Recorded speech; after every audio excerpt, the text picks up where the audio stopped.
Check, check, check.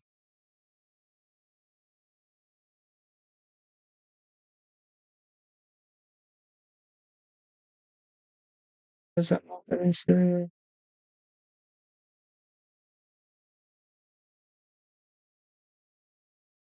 What's going on, guys?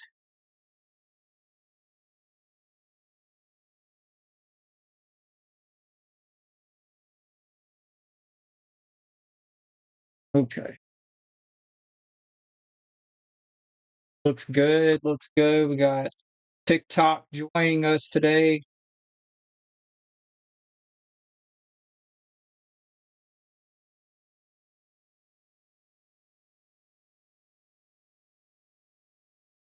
Looks good.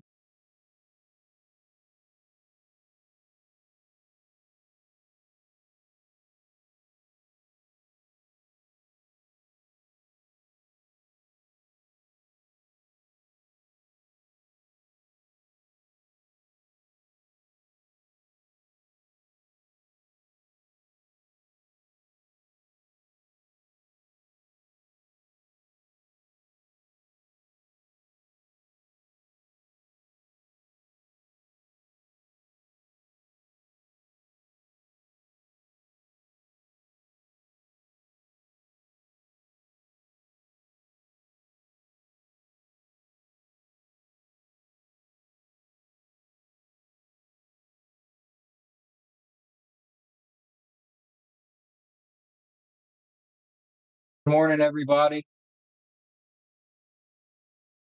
We got Kick going, Twitch going,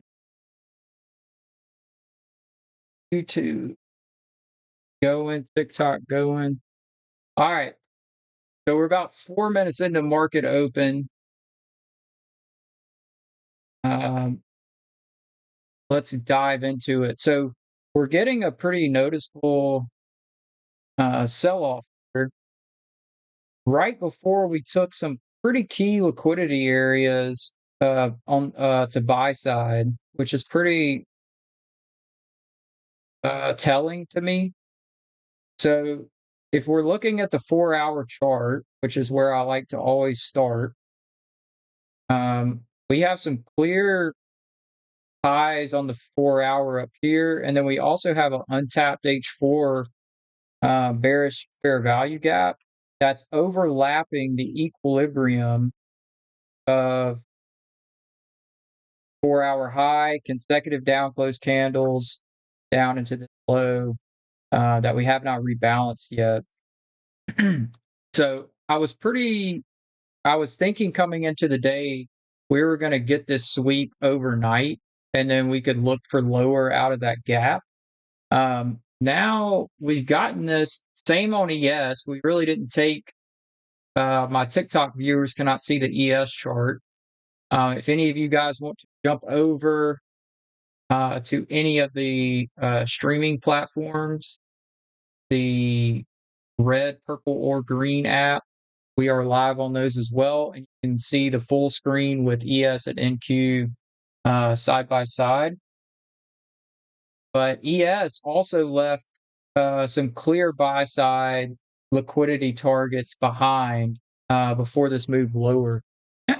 So pretty interesting to me that we didn't take buy side, but so now it's honestly looking more of either a continuation long for this session into those buy side levels that I have marked up here, into that 4-hour FEG that is currently untapped up here, or we can retreat lower down into this new week opening gap that we formed. For anyone that's not familiar with new week opening gap, here is our close on Friday. And then here is where we open Sunday at 6 p.m. And that is a key liquidity zone or a key inefficiency in the market, just as a fair value gap is. ES has a pretty wide new week opening gap as well. I'm seeing now NASDAQ has tapped that new week opening gap. You would assume that price would fill the new week opening gap and then respond. But it seems to be getting some bullish reaction off of it. And now looking at ES's chart, if anybody wants to jump over to their ES chart right now and compare its position to the new week opening gap, it has not made it that far down. So ES is holding a little more bullish than the Nasdaq, which is not too crazy. That's kind of how that's trended for the last few weeks. So nothing out of the ordinary there.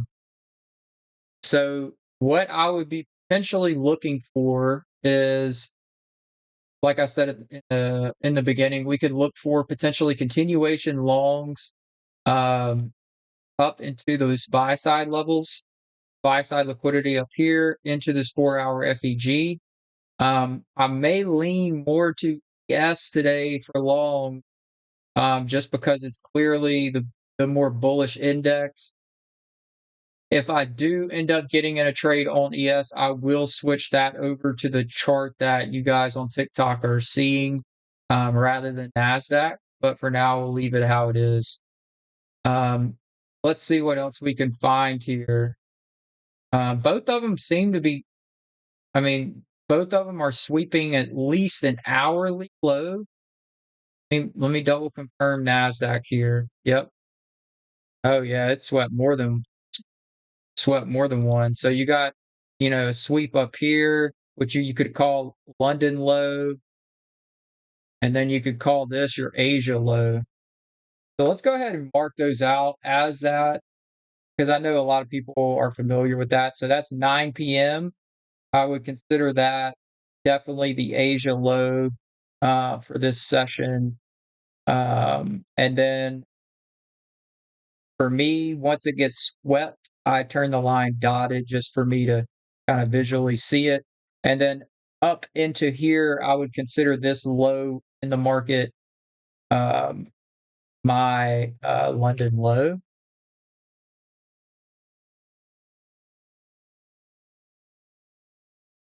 Let's get that marked out here. There's our London low.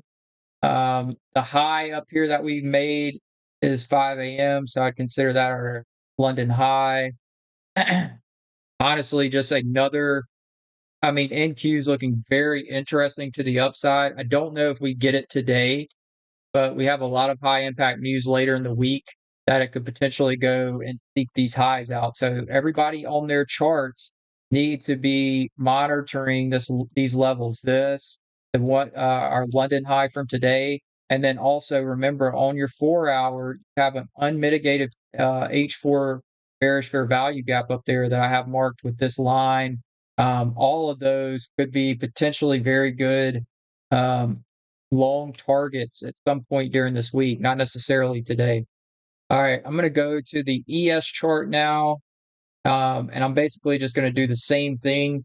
What I'm seeing is different between the two charts today, just off first glance, is ES, like I said, hasn't made it all the way down into its new week opening gap yet. It is hanging a little higher in the range, or in this kind of up leg that we've made overnight. It has now swept what we considered over here to be our London low, but it has not swept what we're considering to be our Asia low. So right now, I would all be marking an SMT, a bullish SMT at the lows. Obviously, this is not guaranteed to hold. We all know how SMTs can work, right?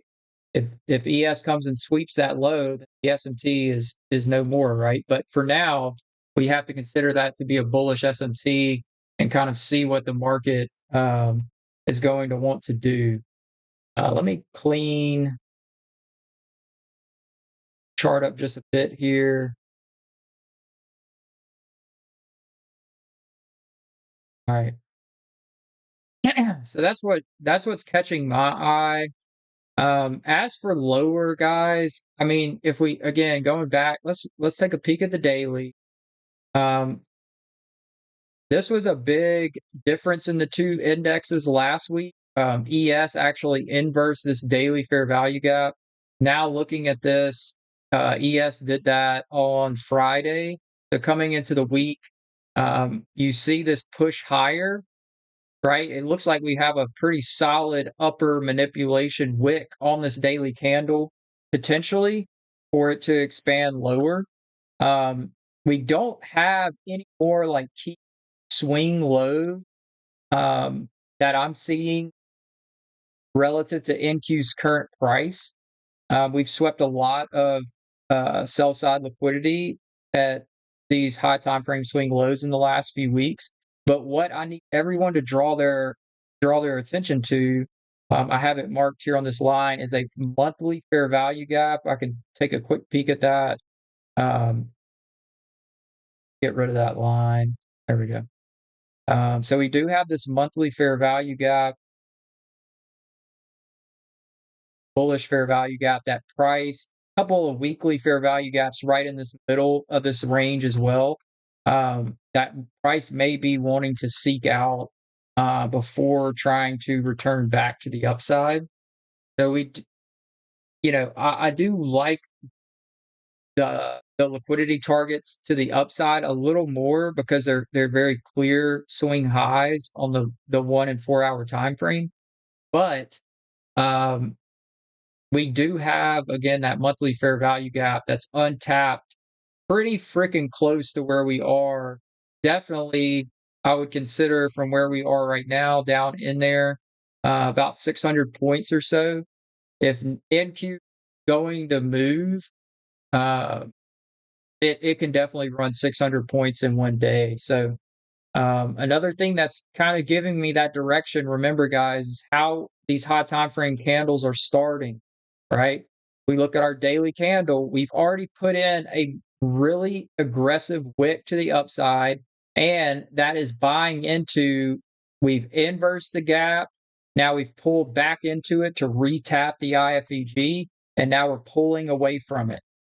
It's much to me, I like my chances in theory, not necessarily this exact example, but just in theory, when I see a candle like this on the daily or even the 4 hour, I would much rather try to get short to here rather than trying to long back through this big long wick, especially when I have the daily IFEG here that's giving me a story, inverse, retap, delivery, and a very clear monthly FEG underneath. So on the high time frame, I like the bearish bias. I don't want to say bias. I like the bearish direction a little better, and that is the direction that the high time frame has been trending uh, for the last number of weeks. So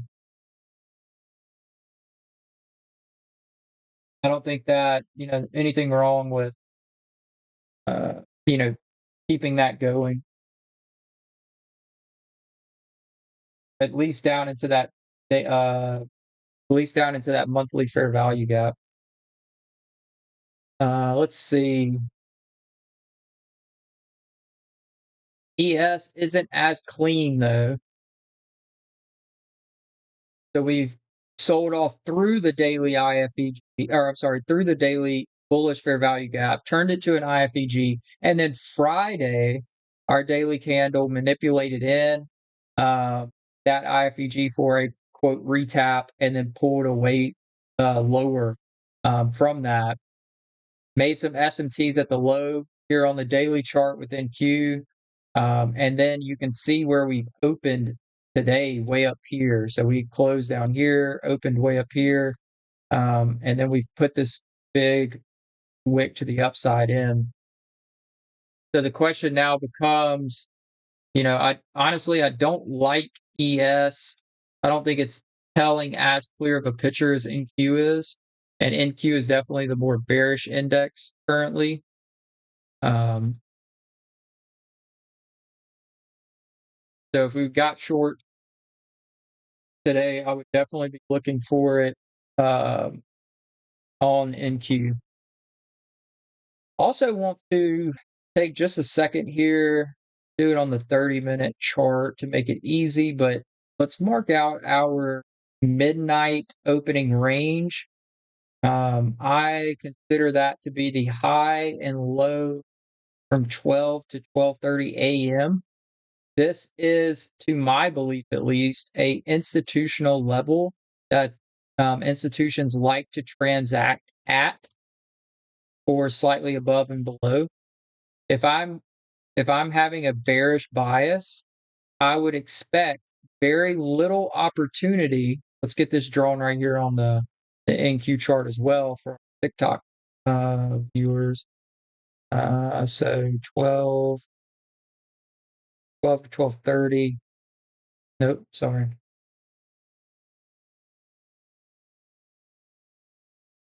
It'd be this candle here. So this is our midnight opening range. This is not something that I created. This is an ICT um, concept that you can watch videos on to understand his thinking on this. I'm just saying from my experience using it, when it is a long when a long is the quote move of the session, you will have very little opportunity to buy underneath the midnight opening range. And if the market's going to sell off, you're going to have very little opportunity to to sell above the midnight opening range. So that range was formed here on NQ, right? So if this is going to be a bearish day, I don't expect price to get back above the midnight opening range. If it's a bullish day, then this needs to turn around quick and start delivering. And then you would say you had very little opportunity, maybe, 10, 15, maybe a half hour max of time to get in underneath that 12:30 range. So you can kind of use this in as just another layer of uh, analysis on what the market is showing that it's likely to do. Let's keep. I would encourage everyone to have that marked on their chart daily, and you will very quickly see the patterns of it. No, I don't. I don't. I don't buy gold. Gold is the most manipulated asset in the world.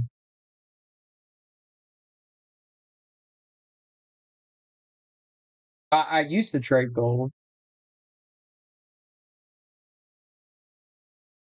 I used to trade gold.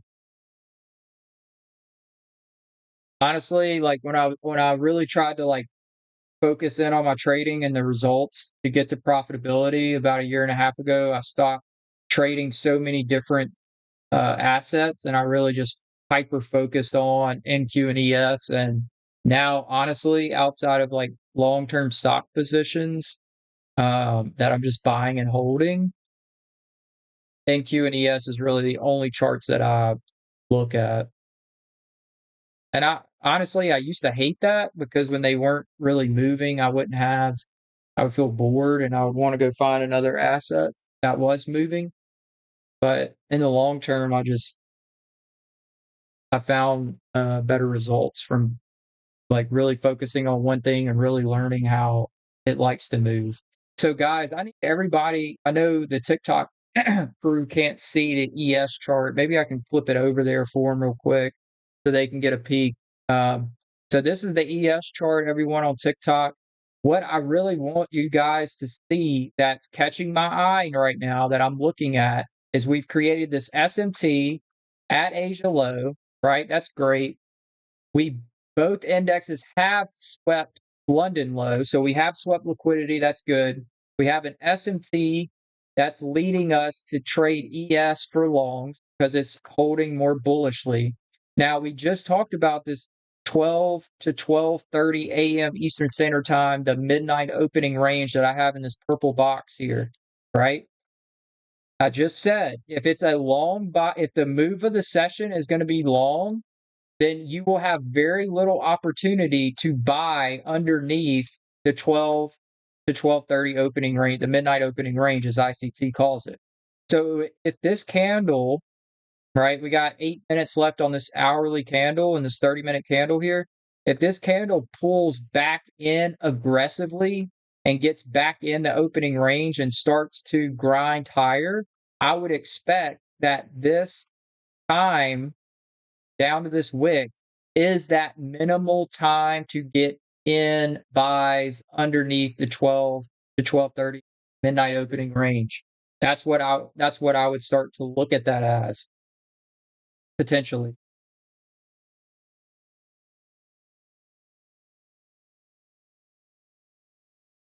I think the other scenario that we could look at, let's look at maybe the one app.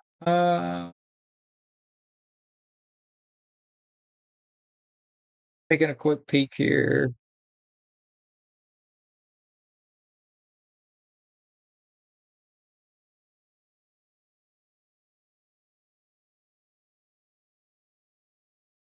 The other opportunity I think would be we have this big push down on NQ off the open.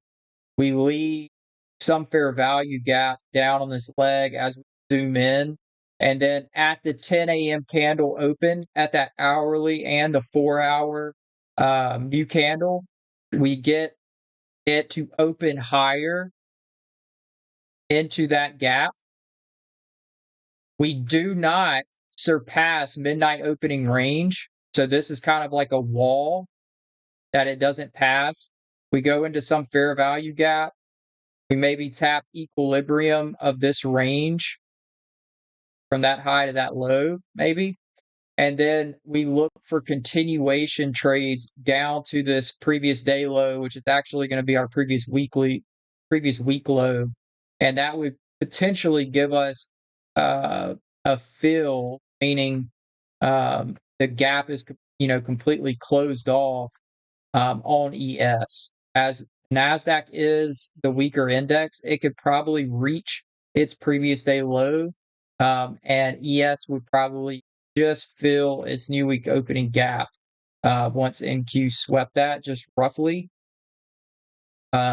before maybe trying to attack things higher during the PM session. So let's take a quick peek at NASDAQ because now I'm seeing the bears kind of step back on the gas, right? Just a few minutes ago, we were looking at this candle and it was leaving a really pretty bullish looking wick on it, right? And now you can see the bears have stepped back in and pushing it back down. To me, this is at a high likelihood that this SMT doesn't hold, and we would look for continuation trades off the 10 a.m. doing this high manipulation and then flipping into a bearish candle down into those levels. I think that is looking a little more of what price wants to do. So we would lean NQ on that trade.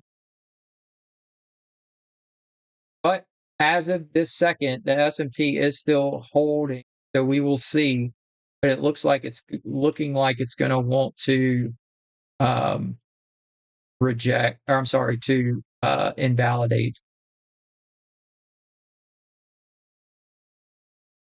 So again, on our short continuation all right, it just got invalidated right there, actually. So let's take this off. There's no SMT at Asia low. I'm going to flip that on my ES chart to dotted line as it just got swept. All right. So we are now swept that liquidity. Now, what we were just talking about, let's remember our 1 hour dealing range would actually be from this high, last up close candle, down into this low, wherever this low actually ends. Obviously, it could keep going down. And then we would have our equilibrium somewhere in there. So we could start kind of formulating where we could potentially get active. So on the 30-minute, as you guys see, this is just one giant candle. Yes, we do have maybe a tiny fair value gap up here. Um, but that to me doesn't look super picture perfect. Go down to the 15. I think that tells the story that I want to see. Same high, it would still be down to this low. So your equilibrium would be right in this area, depending on where this candle down here actually closed. And then we would get left this 15-minute bearish fair value gap. Then off the 10 a.m. open, we would look for that hourly candle to open higher into that gap, into equilibrium, which is just an additional continuation confluence, just like tapping an FEG and respecting it. It's the same thing as tapping equilibrium and continuing the trend. It's both a continuation confluence. And then watch and look, obviously not guaranteed, but look for that 10 a.m. to open higher into that gap, and then look for it on the lower time frames, the 15-minute, the 5-minute, eventually down to the 1 minute, watching it turn over and give us signals that it is ready to run um, down to those levels would be what I would be looking for to the downside. As this continues to print, the market continues to dump, I would encourage anyone that is trading with me right now, trading live, to be patient with this because the market is going to punish people that get in to this move late. Honestly, to really have gotten into this move, looking at the hourly candle, was all the way back in Asia, but it was such a risky move. Here's your this right here would be your Asia high. Oops. So I would consider that Asia high your liquidity sweep. You had your sweep here, and then IFEG or something on the low time frame gets you in, and then you could have honestly targeted the whole new week opening gap to close. The problem with this trade, and the reason I didn't take this trade in London, was because you had the high time frame draws on liquidity right at your stop loss. It just looked uh, honestly just like not worth the risk to me. Obviously, if you caught it, awesome. But I didn't see enough to. I had a lot of stacked buy side sitting right there where the stop loss would be. So that's why I personally didn't jump on stream or anything for uh, London session.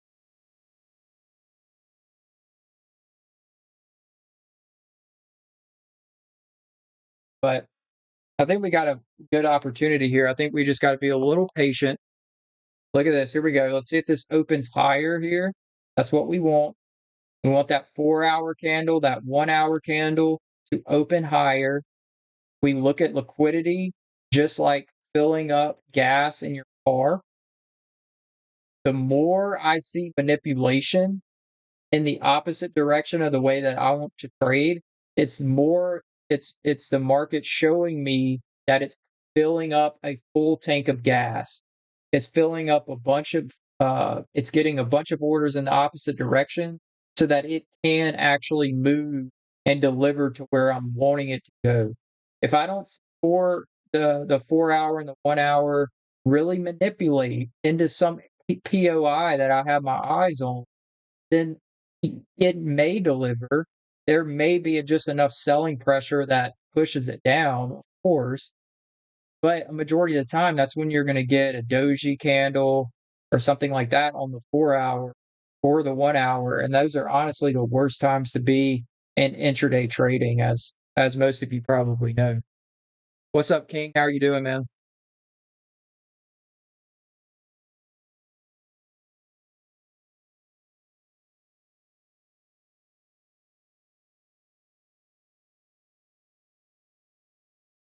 What's up? What's up? What's up? Welcome in. Yeah, we got TikTok going for the second time. actually. So welcome these guys in, girls in, whoever. All are welcome. I appreciate everybody stopping and supporting the stream. Hopefully, we're going to get us a really good opportunity to print some money today. See what the old Nasdaq has for us. We can't be too risky today, guys. I need everyone to hear that, and I know that's not um, everybody wants to jump on a stream and see the person streaming, at least take a trade, right? Like that's the that's the whole reason you're trying to watch people trade. But I need everybody to understand the week that we have ahead of us. Okay, before you start clicking the button today, and I'm reminding myself this just as much as I'm reminding you all, we have Amazon. Hold on. I don't want to tell you wrong. We got Amazon earnings. We got uh, Google and Tesla were last week. So it's basically all the Mag 8 stocks other than Google and Tesla because they were last week. We have all of their earnings reports this week. I think except Nvidia. So we got at least 3 or 4 Mag 8 stocks earnings this week.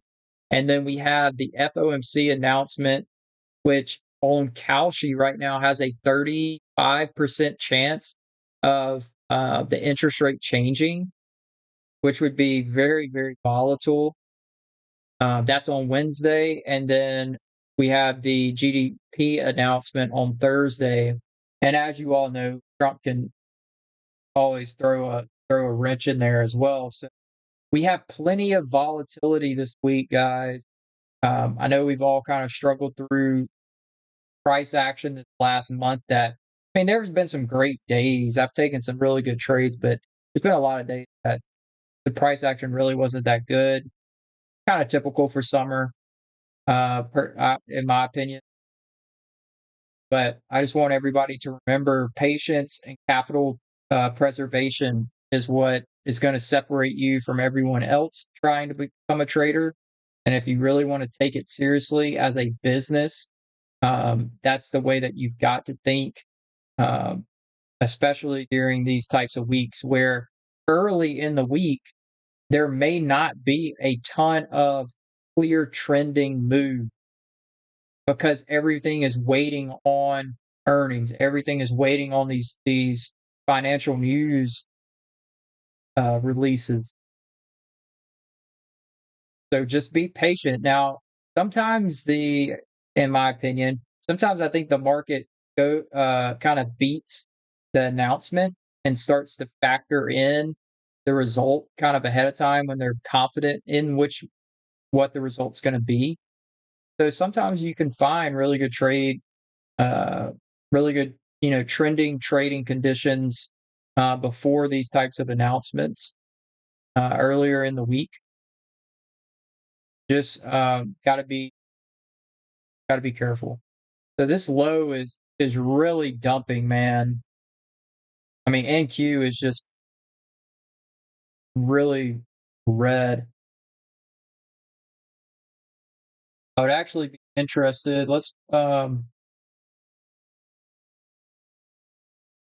We'll pull this up here just so we can have it um, handy.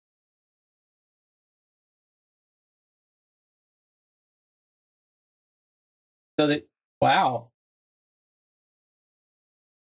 S&P looks pretty decent other than Nvidia.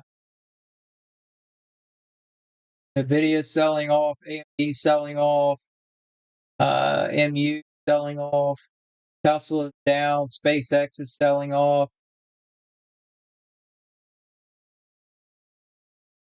Yeah, yeah. The S&P looks honestly pretty freaking strong, other than semiconductors up there. So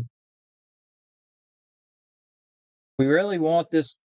We really want the market to give us an opportunity to get involved here, guys. I know it seems like a free trade to do this, right? and just throw this stop loss somewhere and not really care and just assume that this draw on liquidity is going to get hit because of how bearish we're moving. And honestly, I when I was getting started in trading, I used to think just like that. But the fact of the matter is, you're going to have some of those win and some of those lose, but the losers, man, are going to be brutal. Or if you try to, actually put a normal stop loss on this, you're you're just you're playing with fire, man. So I would just advise everyone to, not financial advice, my opinion,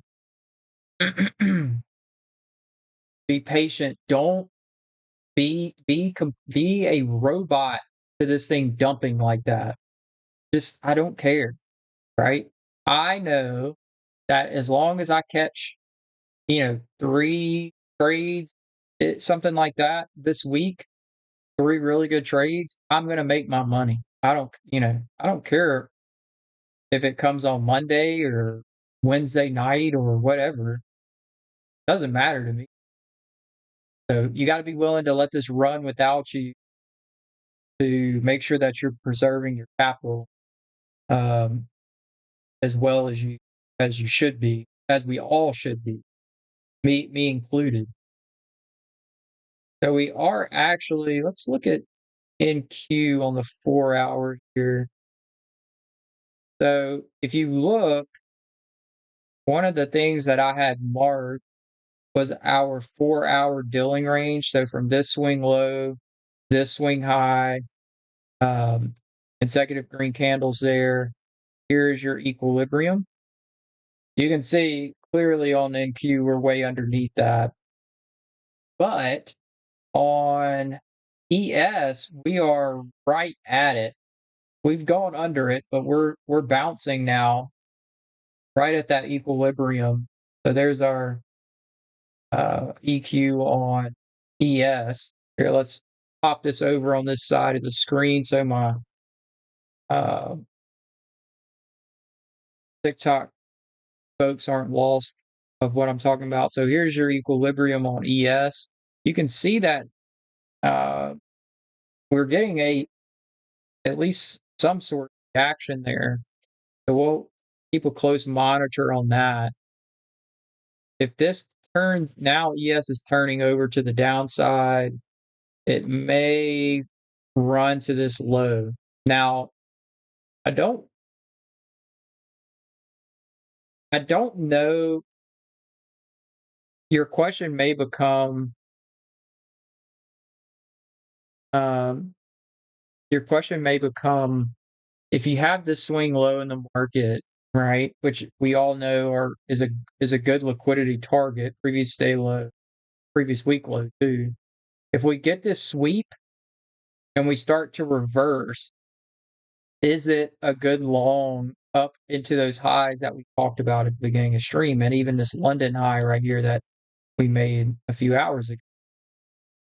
The answer is yes, because we would also be putting in a bullish SMT at the lows. You know, obviously ES would be the more bullish index. My problem with that is, if ES does not close its new week opening gap, then I would be very kind of nervous to try to long. So I would honestly like, if it's just going to sell off without giving me a pullback to get involved on a short, I would like ES to really run through new week opening gap and start to show us a reaction after filling it.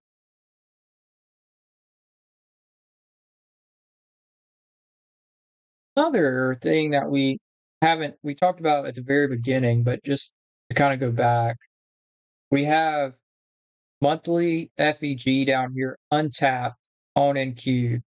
So I'm also thinking to myself, I'm not too discouraged if this low right here gets swept. because I know I still have a very good draw on liquidity, internal range liquidity, but it's still a draw on liquidity on a very high time frame that I could take shorts and aim at if the market is really wanting to, start expanding to the downside. Also, to kind of add to that, you have that monthly FEG on NQ lower. On ES, you had these bullish SMTs down here from last week in this area.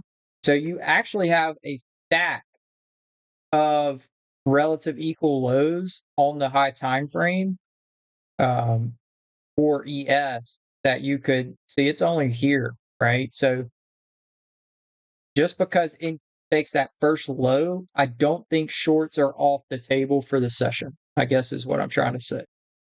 I think that still would be totally reasonable.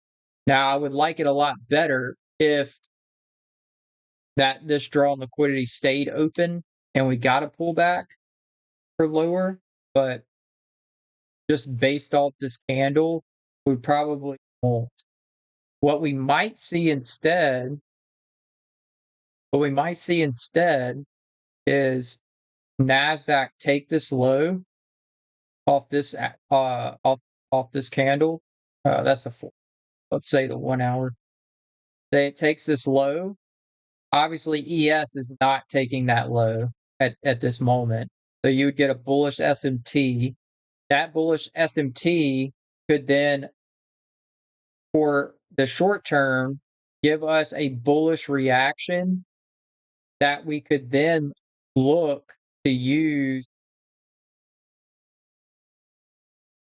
for entry down into the monthly FEG and down into those previous day low, previous week low, relative equal low draws on liquidity that ES has on the 4 hour. So I think just looking at price right now, I think you would want to be bearish today for sure. And I don't think it ends just off of this based on how it's moving currently.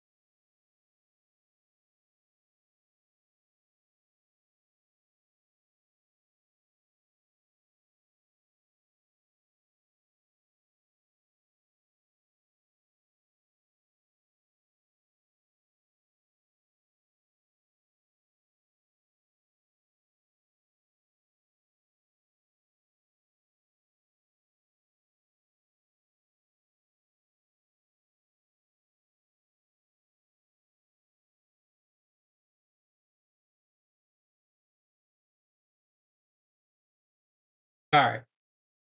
So it's kind of seems like it's wanting to decide what it's going to do. I think that's probably our most likely scenario. So let's um scenario. Sorry if I missed all that. So I like writing out my scenario so that I stay locked into those scenarios and I don't and my brain doesn't start creating setups that really aren't uh, that good and making them look good. So I think the most obvious scenario now, or actually, let's start with this one. So um, we get we get a pullback into that H1 EQ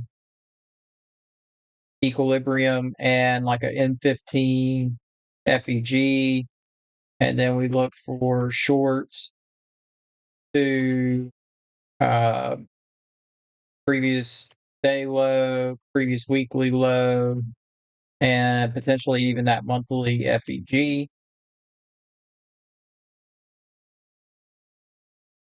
And that would also, we can put in parentheses, that would be ES filling new week opening gap. And then the second scenario that I'm going to put up which is rare today, guys, that I'm actually gonna only put 2 scenarios on, and both of them are bearish. Usually, I at least have some scenario to the opposite direction, or at least one scenario in each direction. But honestly, the way that this is open, the first 47 minutes, I'm I pretty much have my direction unless something drastically changes. So my second scenario is the one we just walked through. So that would be NQ sweeps that previous week low, previous day low, that first swing low there, and then that makes a SMT with the yes, and then uh, we get I would just call it like a short term uh, pullback.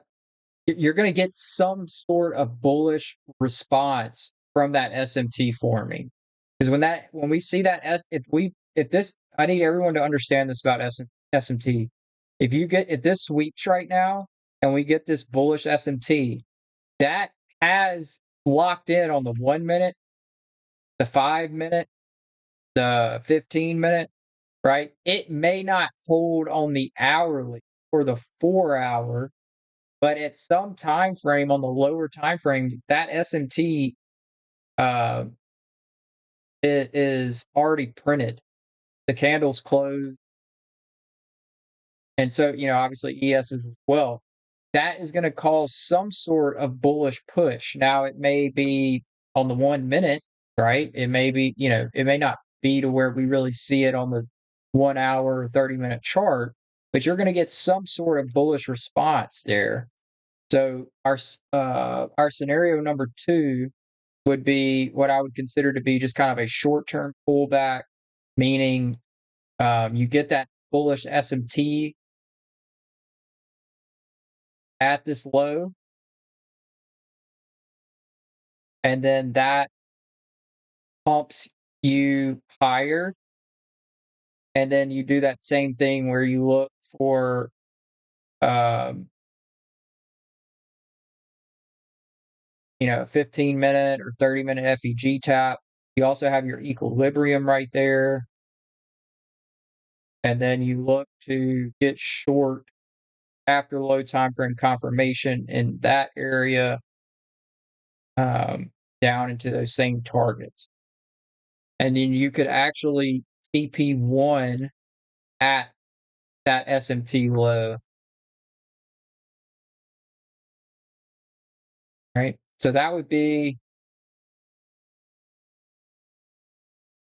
so NQ sweeps previous week low / previous day low. I'm calling it that because it is the low of the last week and the low of Friday. So it's kind of both. NQ sweeps previous week low, previous day low. It SMTs with ES. You get a short-term pullback, and then we into the H1 equilibrium and M15 FEGs, because we got a couple of them right around that equilibrium of that 1 hour range.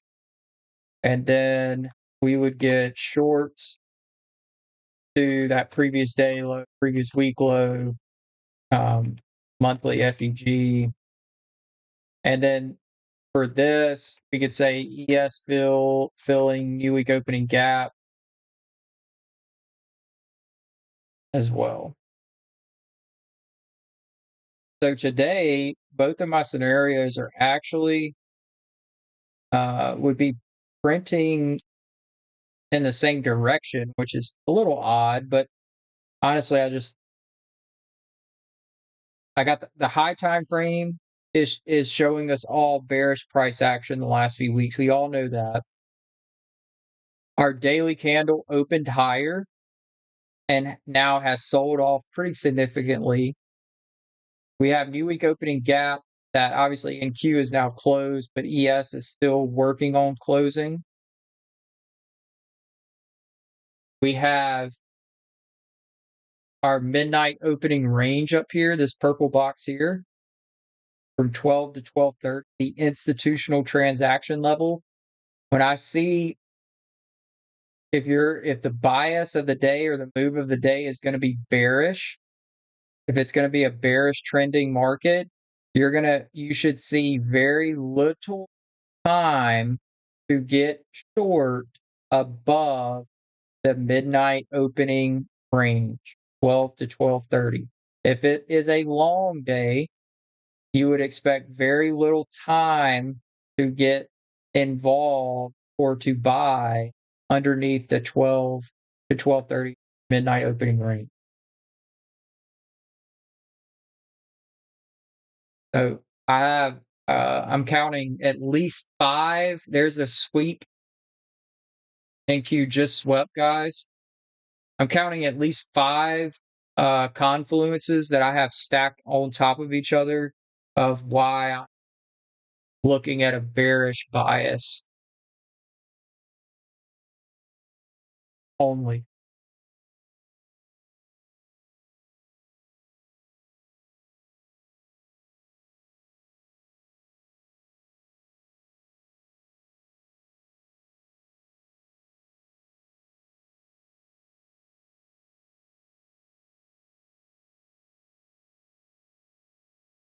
Yep. Uh, no, that's correct. You would now, in theory, expect some sort of bullish reaction from this. One, because you just swept liquidity, and two, because you are creating a bearish SMT. I mean, I'm sorry, a bullish SMT. Yes, on the 4 hour, it may not hold because ES could come take this low before the 4 hour closes. Yes, that is true. Maybe the 1 hour doesn't hold, but the 5 minute, the 15 minute, the 1 minute, all of those time frames, they form that SMT, and that thing is valid. So I would expect some sort of bullish response from making that SMT, unless we just have so much, downward momentum that it's just not going to happen. But if that's the case, then I got to let it run. We're forming pretty interesting, honestly. We would be forming a pretty big 1 hour in here, 1 hour bearish FEG in about 30 minutes there. That would be pretty interesting. And then let's not forget, as long as this keeps going down, so does our Dilling range, right?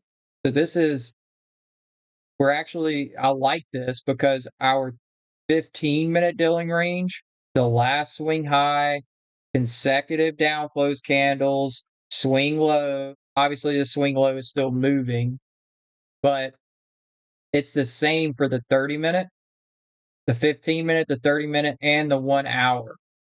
All of them have this as the last high, and this the low. So your Dilling range is the same on all those time frames, which is, usually it's not like that. So this to me is probably a pretty strong equilibrium level to be watching.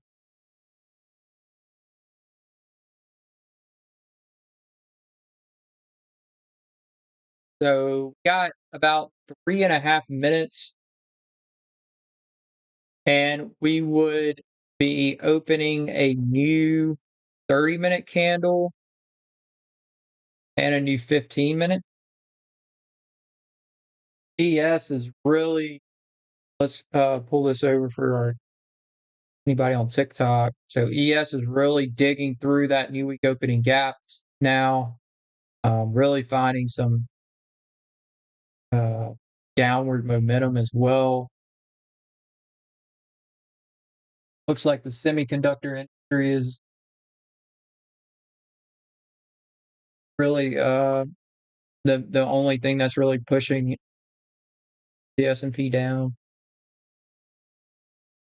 Looks decently green other than that. So just remember we got a bunch of lows down here we can aim at. We just gotta the market's gotta give us a pullback to get involved.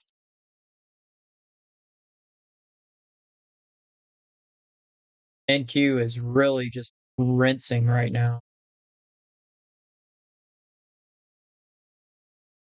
So we would 2 minutes from now form. I'll go ahead and start getting them marked off. So we'd have this 30-minute right here that would be very interesting to me. Why? Because it's overlapping my equilibrium. And again, that's not just one time frame's equilibrium, that's the 15, the 30, and the 1 hour. So there's our 30-minute right there, and then mark that over here on ES as well.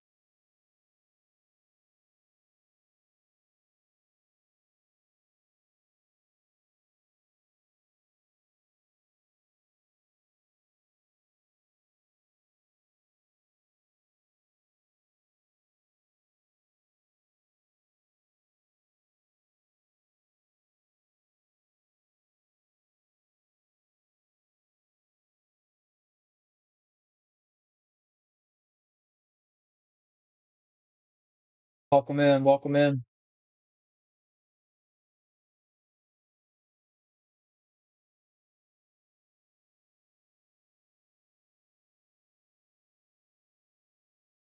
So 39 seconds to close. See what I really have my sights on, guys, are all the relative equal lows down there on ES and this monthly FEG on NQ. I think that's where the money's going to be today. Taking trades to those levels, but the market's they got to let us get involved here.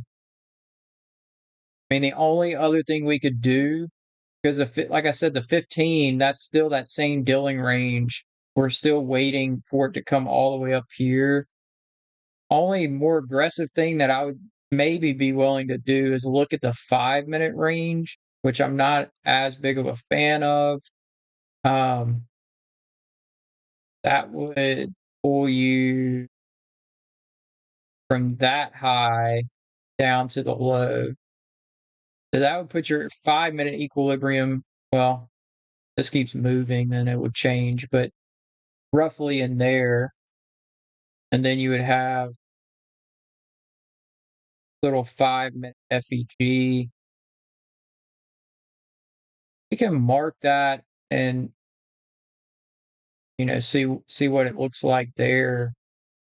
A problem would be if you ended up taking that trade, like fine, like if you say, hey, I'm gonna put my stop right above the gap, then okay, I can see that. Like you're willing to be wrong and it's only a couple points, but if you really want a safe stop, like where would you put it? Like, I mean, if it taps this 30-minute, like you're not wrong. It could still deliver down here. I think this was just a much harder trade to properly size into. And what I mean by that is you don't have, I mean, you have some points here, don't get me wrong, but um, to make this like, quote, worth the risk, right? Like, how many contracts would you have to get into? And then, where would your safe stop be? One idea that actually just came to my mind is instead of using the 5-minute gap, which I don't like, or even the 5-minute high, which I don't like, maybe using the 4-hour opening price. And what you would assume if you took this trade from this gap and put your stop up here is that I'm making a bearish 4-hour candle, right? And I don't want the market to then flip the 4-hour back bullish, passing its opening price before it gets to this liquidity target. I think that potentially work. Let's see how we open this 15.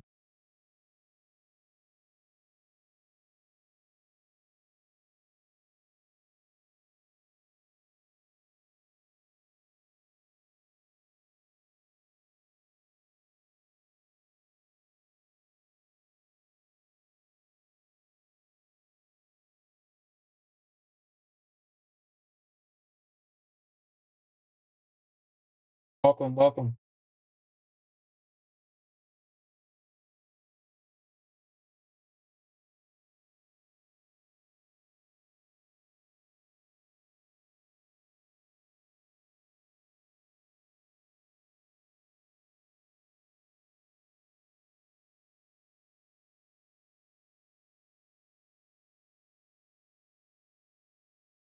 Come on, guys. Just give me a little pullback. Ooh, look at that, man. Actually, that looks even better. Look at that relative equal low right there on ES.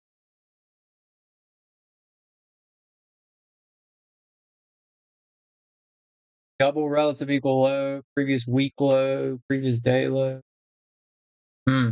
That's looking pretty good, guys, down there on ES. Everybody got those marked on their charts.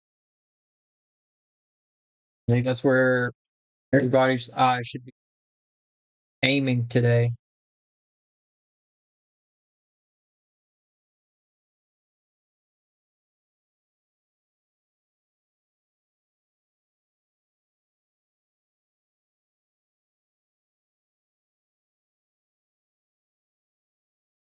ES is really running to the downside now. These candles are literally printing with no upside wick at all. I believe that the market is going to pull back on people going short too early, and it's going to be impulsive. And when we see that, what do we think? When you see impulsivity in the market, when you see I'm going to draw it. Look, when you see the market going down and it's trending and it's moving, and then you see this big impulsivity, don't think, don't be quick to say that, oh, this is a change in the state of delivery, and we're going back to the upside. When I see that impulsivity, I think that too many people are short in this to make it to the liquidity target, the sell side liquidity. So we got to get people out, and then we can deliver, filling up the gas tank.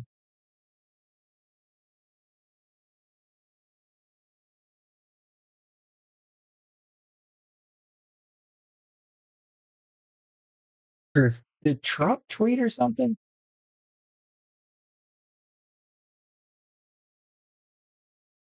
Uh, uh,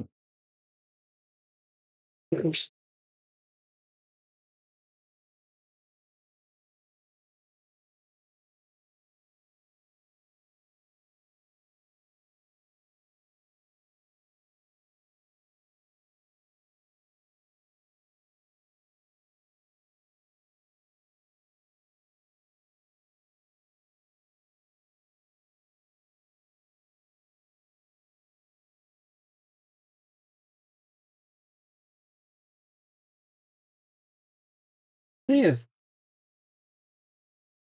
got follow White House.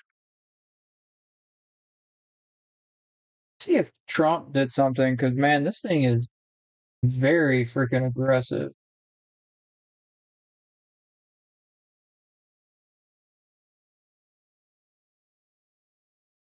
1 hour ago. How did I know? Johnson should not allow the United States Senate to leave town until it passes the Save America Act, or far better, still terminates the filibuster, where Republicans can quickly pass everything they ever dreamed of, including a full and deep throated Save America Act, the budget, and the ever looming debt ceiling disaster in 1929. The Democrats will will do it on day one, and can't believe how lucky they got with this Senate leadership. Remember, stupidity always brings losing and death.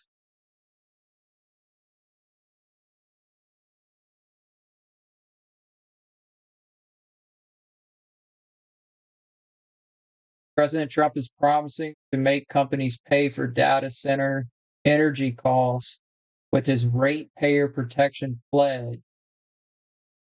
I guess that's why the semiconductors are getting crushed.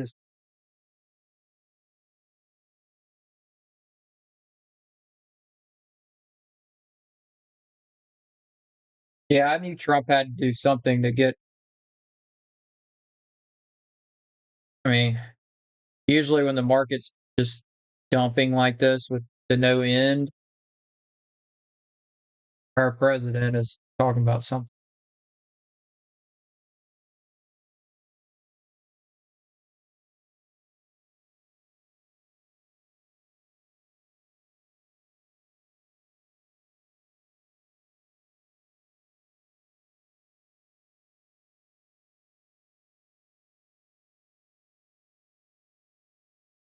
We are getting a little bit of a bullish pop.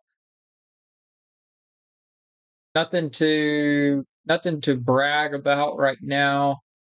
Guys are just looking for an opportunity to get a pullback into just really honestly like a 15-minute FEG, or it doesn't even have to be anything too picky because the market is displacing very well, especially for a Monday and especially for a Monday with so much news and earnings reports, high impact earnings reports this week.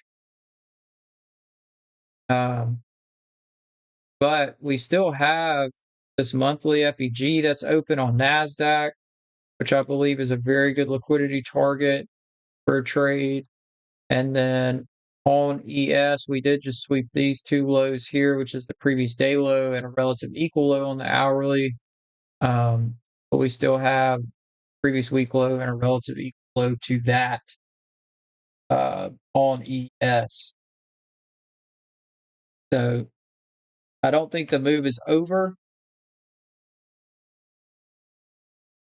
I don't think that we necessarily have missed it. I mean, honestly, if you look at NQ, guys, there was no opportunities.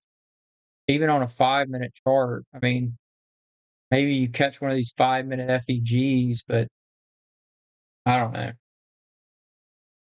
That time wasn't really clear how bearish of a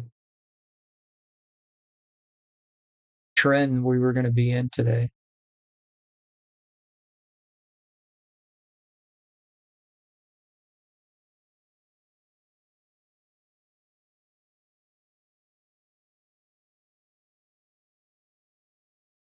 So now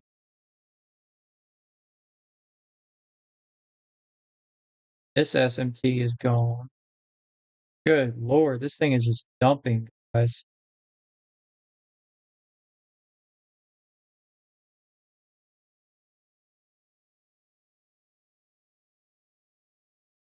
Wow.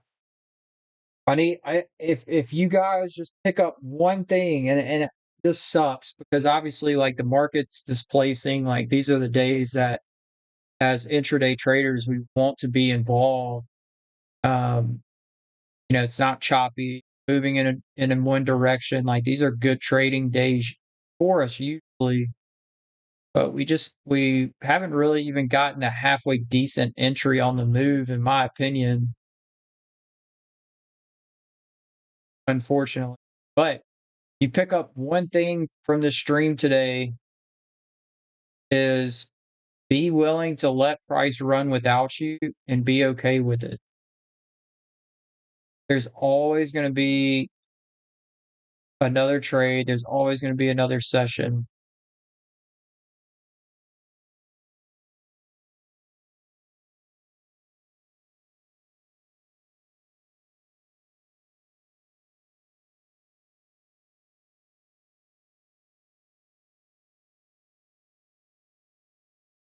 Let's see here. So we're about to open. Well, look at NQ.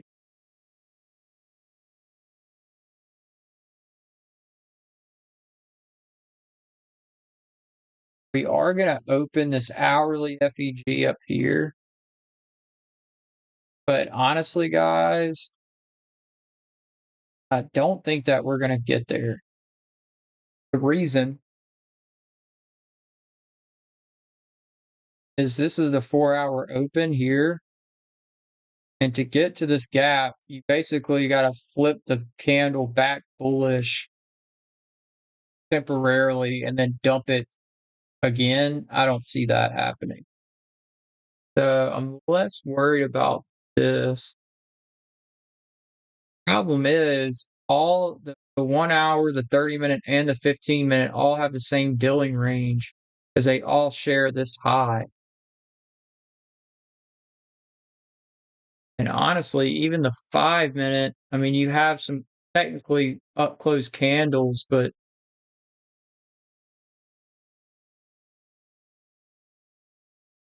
really is not really ideal.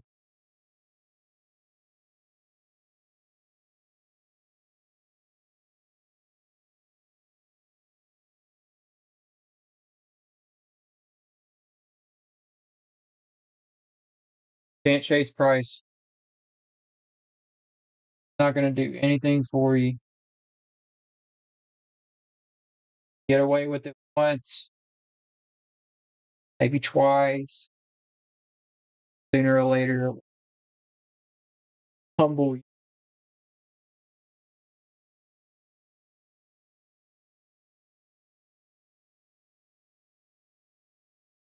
So we still got an hourly open at 11 that may can get us involved if it leaves us some of these liquidity targets opened.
All right, well, we got a little green candle here opening this 15-minute.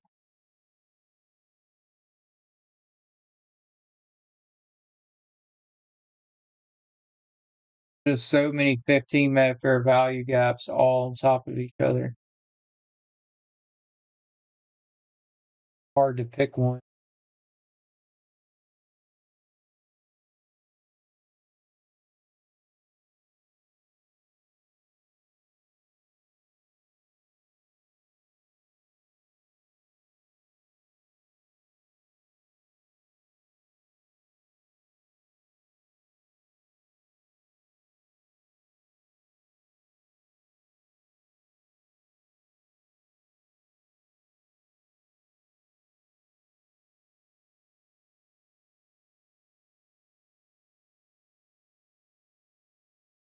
Oh,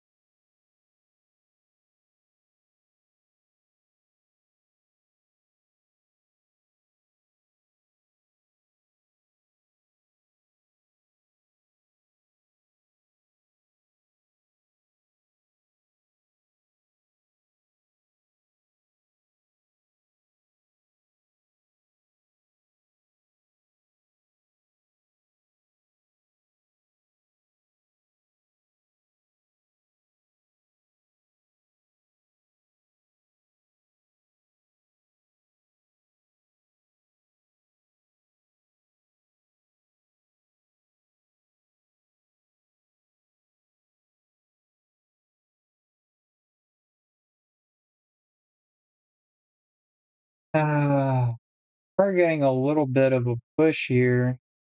I mean, we do have this pretty big 15 gap here.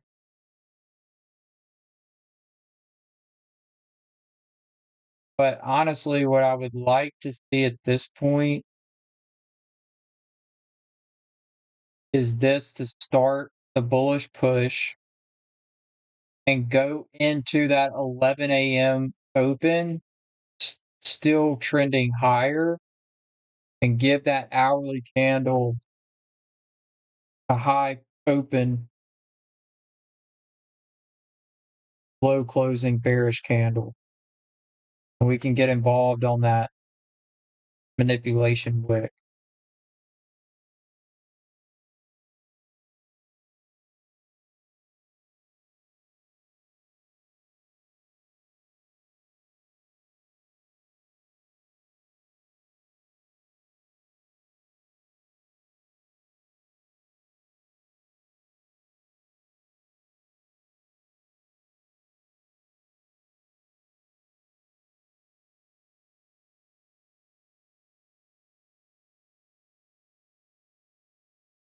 Mhm. Mm.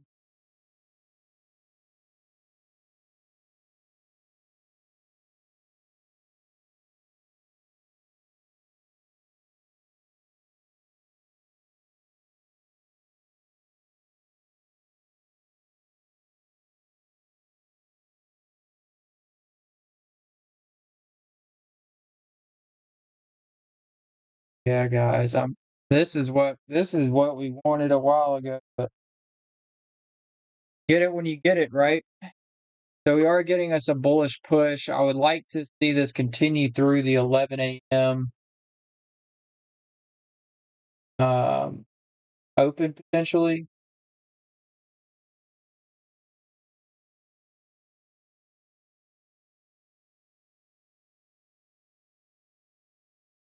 and see if we can get us an entry off of that.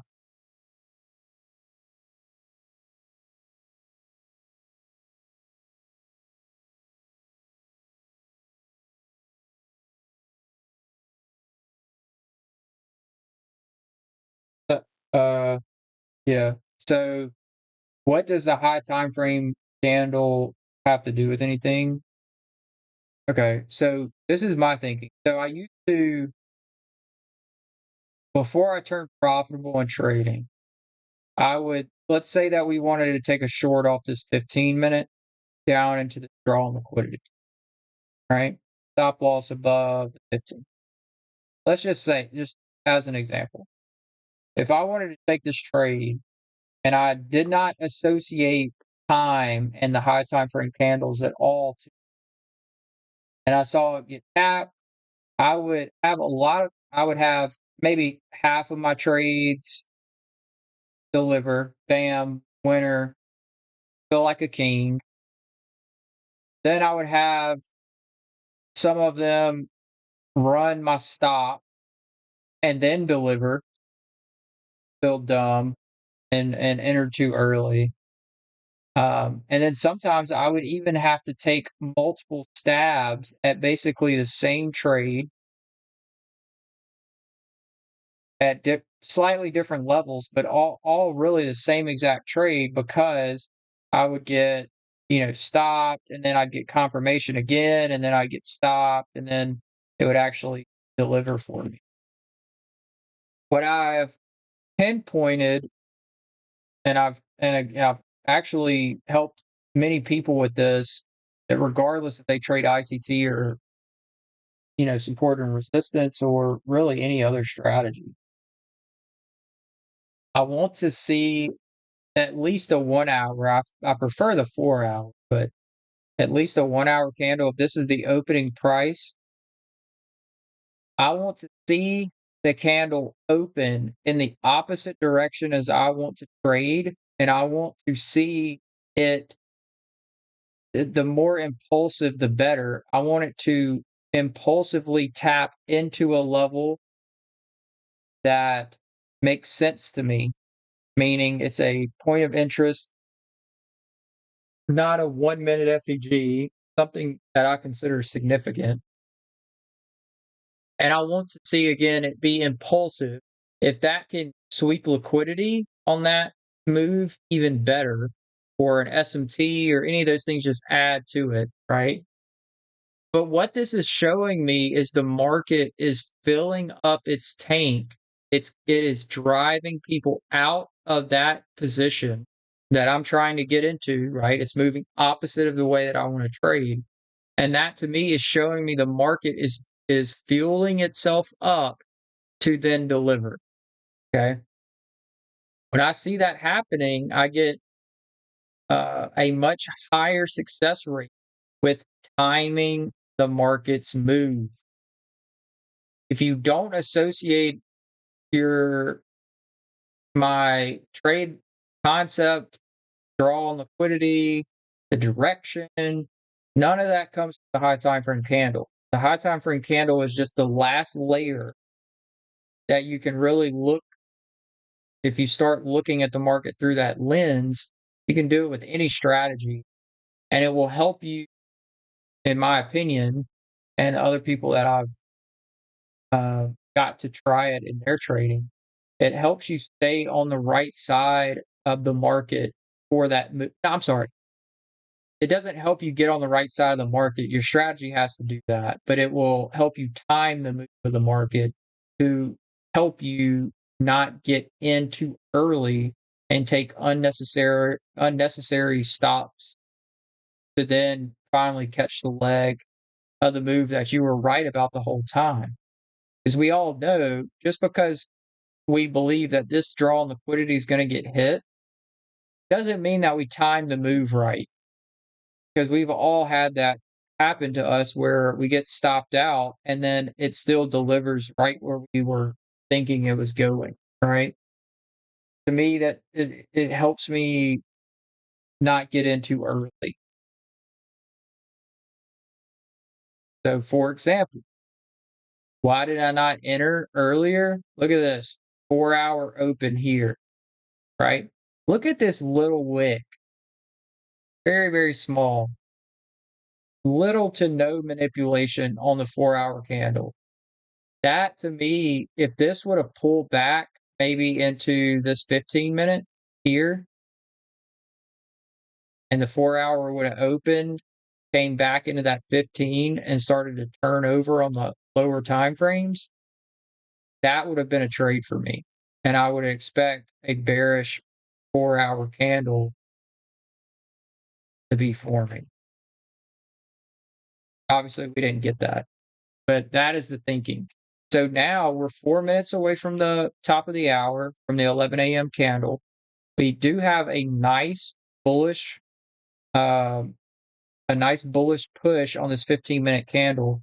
Another thing I want everybody to your eyes start noticing in the market is you have no wick here.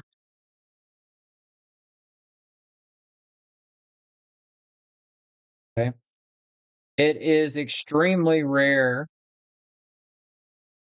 Get this where everybody can see it. So no 15-minute wick. Okay. It is very rare for a candle to form without any manipulation at all in the opposite direction. And I'm seeing this same type of candle forming on ES on the 15-minute chart. Okay. That in there.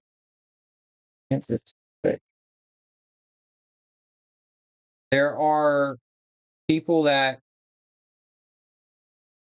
are people that call this a devil mark or I don't know something. I I don't really like that name personally. I just say it's a candle with no wick. But the thinking is that if this candle had no manipulation, that the market will want to um, return to that level. So as we're getting this push in the opposite direction of the way we want to trade, going into the top of the hour, we want to start looking at what are our higher time frame PD arrays that the hourly could open and tap into. And then we also really want to keep our eyes on the 4-hour opening price. Right now, we have a bearish open it on the 4-hour. Right now, we have a bearish 4-hour candle, right? If it starts to flip that candle, if it starts to flip past the 4-hour open and leaving this huge wick on the candle, then it probably wouldn't be that good of an idea to try to short it all the way back down to, that, you know what I'm saying? Like that's not really what you want. So for me, what would be better, what I would like to see here as we're getting this push, impulsive push opposite of our trading direction. If this is our 4-hour open, I would want to see the 1-hour open and maybe tap right at this equilibrium here, hold maybe this 15 gap right here. I think that would actually tap. So we are going to actually form a 1-hour FEG. I forgot about that. That would be slightly above the 4-hour open.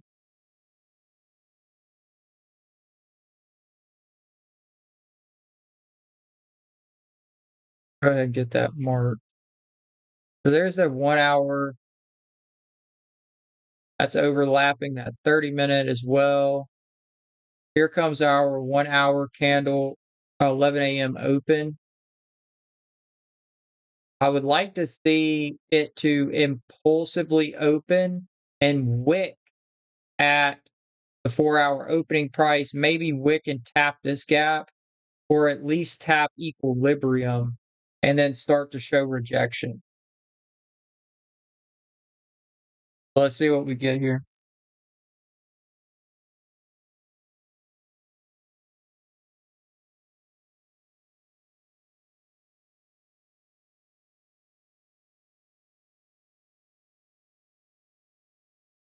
That will show us that the market is baiting people into longs, opposite direction of our trade, and it's showing us that it is liquidating people out of short positions.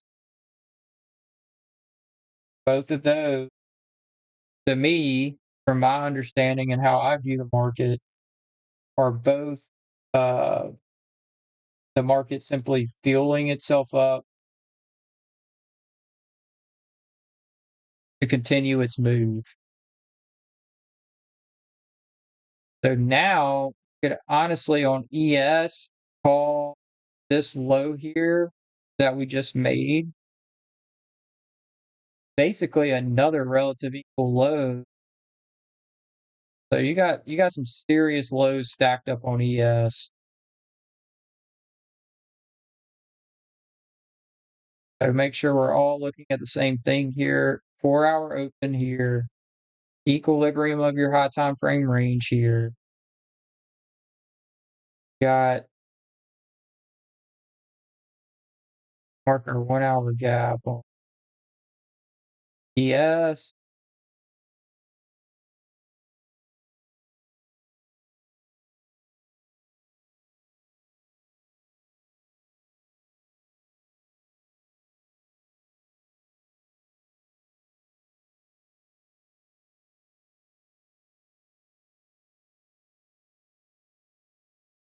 So these are the levels that I'm watching very, very closely.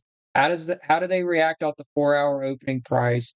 How do they act at the equilibrium of the high time frame range? And do we get a tap of these H1 and 30-minute bearish FEGs that are overlapping?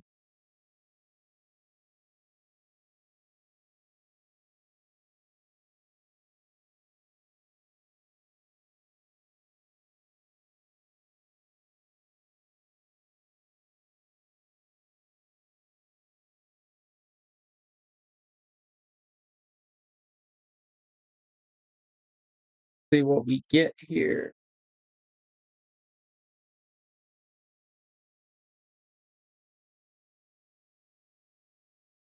But it's looking actually pretty good. And see that everyone that was not patient, their their stops are getting ran right now.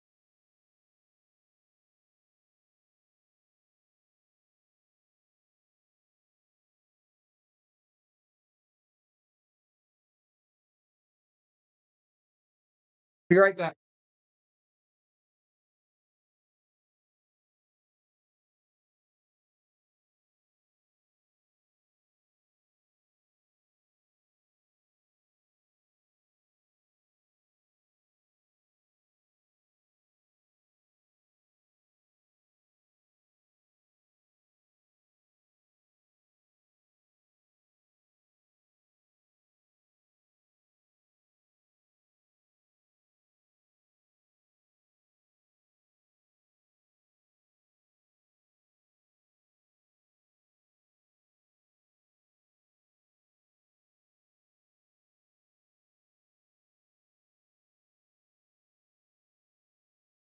All right. Sorry about that.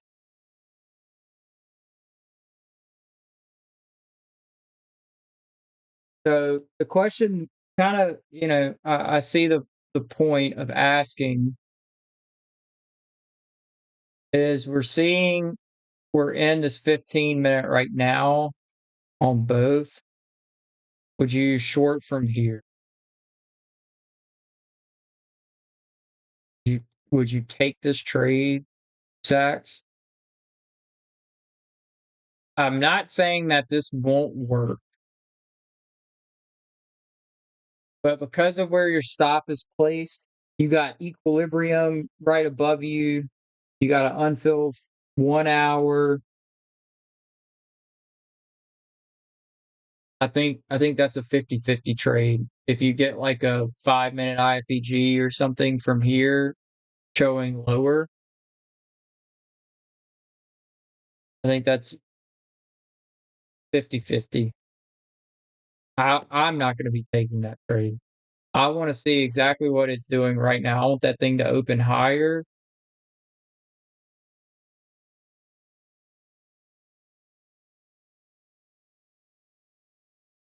We actually have a new,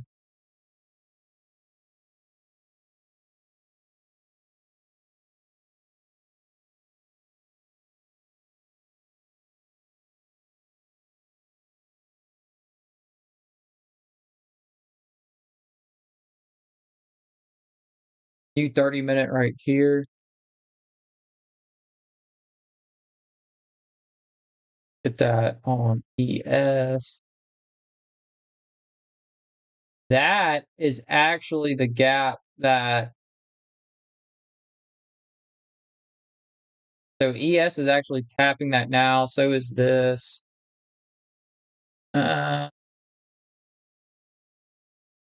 I would really like equilibrium right here to at least get wicked at,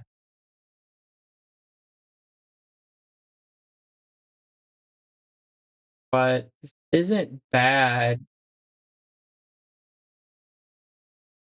I don't think that this is terrible now that I see this. Let's see. We got 7 minutes left on that 15 minute.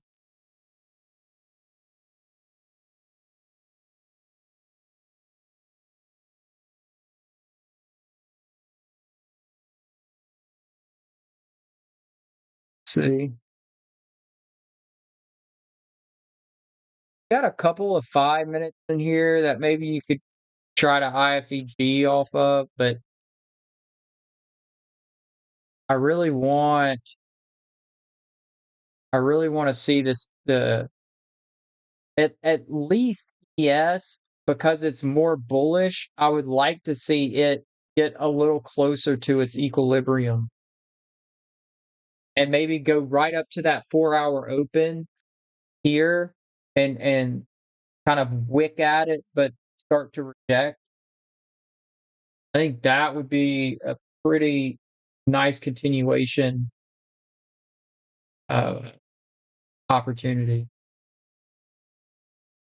Interested to see how this 15-minute closes. We potentially be opening a 15-minute FEG that could definitely be used for, an IFEG entry confirmation. So 6 minutes on that. Let's see how this closes, and then we can go from there.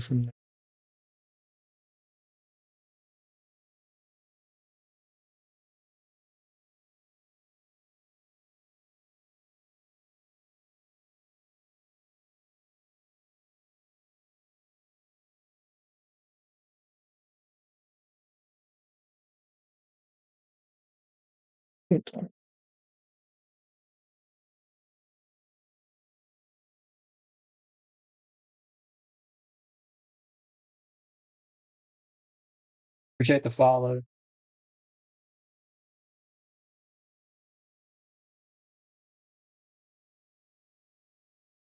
Now we're getting some rejection. 5 minutes left on this 15. Wondering if it's even going to leave us a 15. Got a really clear 5 minute on ES. Actually, we got it on both of them. Go ahead and mark that just so that we got another one here. We got stacked 5 minute gaps, honestly. Here, here, and here. That's pretty tough to play. I would really hope that it leaves this 15 open for us. See what we get here. And also, while you're considering the high time frame and how the candle's forming, go look at the high time frame that you're kind of playing off of in a way. But looking at this 1 hour, does it make sense that that's the wick? Ask yourself that. Like, is that it?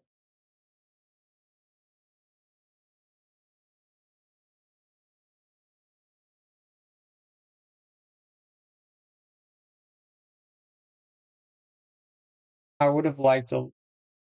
I don't know. When it's super aggressive, like maybe a drastic wick isn't going to be possible, but I sure feel much more confident when it is.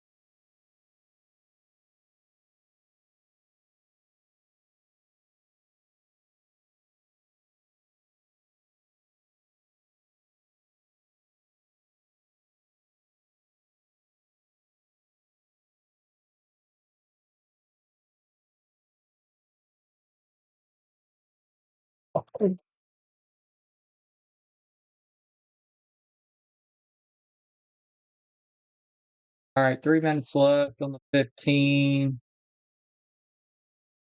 Take a quick look at this. Video's still down.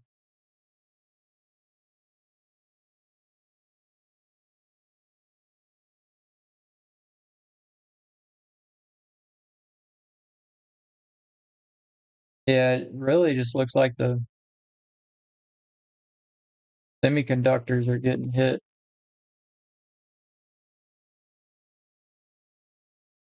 ES is kind of dojiing so far on the 1 hour. NQ is slightly bearish. Hasn't really moved in either direction significantly. But we open the 1 hour. We opened the 1 hour because this candle closed. and that formed this 30-minute. We opened the 1 hour higher, tapping the 30-minute, and now flip bearish. I don't hate that. And our 4-hour open is up here. So this would assume that our 4-hour candle would continue to um, move to the downside. 1 minute left. We really want this 15 gap to hold. This is not live yet, guys. Just going ahead and drawing it. 1 minute, 5 seconds left on that. Close.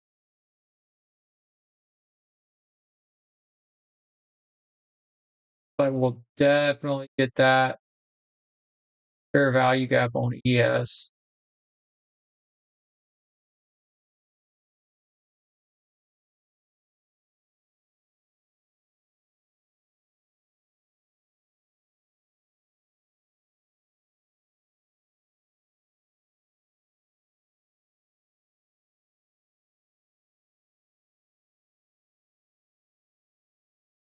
See how it closes here. 20 seconds.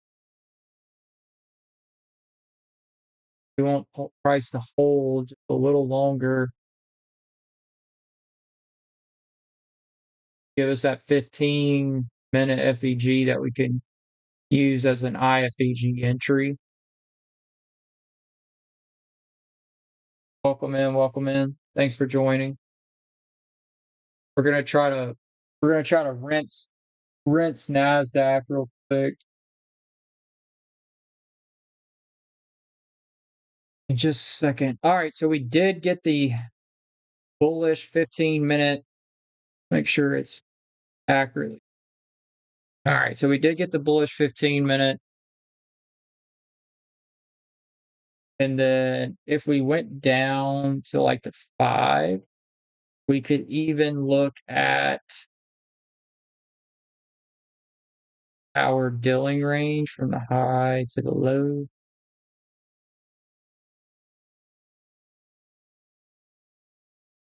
So what do we want to see at equilibrium if we are in fact correct about continuations short? What do we want to see at equilibrium, this 5-minute Dilling range, if our bias of continuation short is correct? We want to see price to get under equilibrium and then potentially retest it, but to use it as to flip it and then have it as the same as a fair value gap going inverse. Remember, equilibrium is a continuation confluence, just like a fair value gap. So when you see it being disrespected, same as a fair value gap being disrespected. And sometimes you can see that happening before a fair value gap may actually close inverse. So example of that would be NASDAQ's clearly more weak than ES. This could inverse and close. ES could still be holding the M15. New candle starts, but it gets under equilibrium and starts holding. Then I could probably go ahead and take shorts on NASDAQ without waiting another 15 minutes to actually get an IFEG on both indices. That would be an example of how I would use the equilibrium, because a lot of the times they don't inverse the same gap on the same candle. I don't want to say a lot of the times, but I don't know, 50%. I'm just throwing that out there.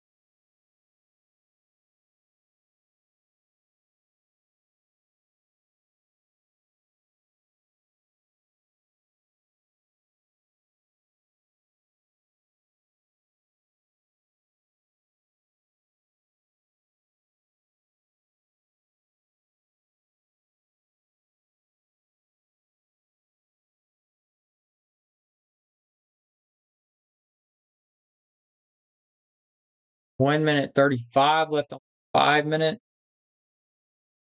Both of these 5 minutes are currently under that equilibrium.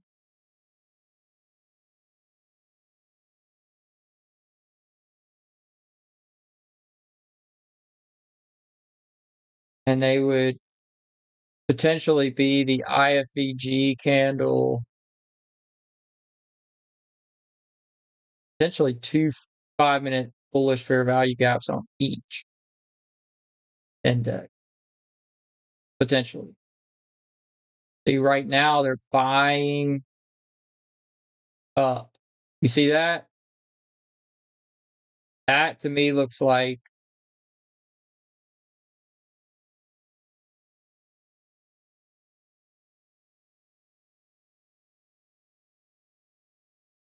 if I'm gonna really short here, I gotta get this thing under equilibrium and it keeps trying to grind lower.